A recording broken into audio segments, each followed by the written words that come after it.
ৰাজীৱ শইকীয়াক মই সঁচাকৈ চিনি পোৱা নাছিলোঁ। আপুনি জানেনে? তেওঁৰ যেতিয়া তেওঁৰ মৃত্যুৰ খবৰটো পালোঁ তেতিয়াহে গম পালোঁ তেওঁ যে কিমান মহান এজন গায়ক বা এজন শিল্পী আছিল বুলি।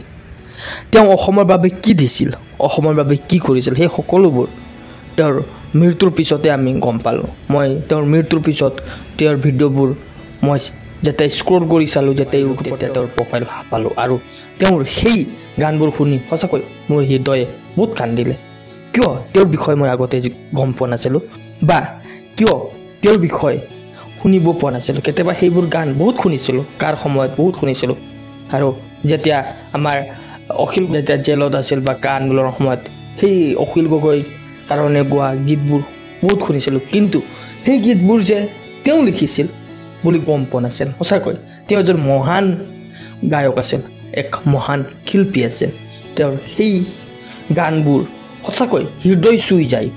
হৃদয়ৰ সেই কথাবোৰ, হৃদয়ৰ সেই অসমৰ বাবে, অসমীয়াৰ বাবে আৰু অসম জাতি মাতি ভেটিৰ বাবে যি গান গাই গৈছিল সঁচাকৈ এক উল্লেখনীয়।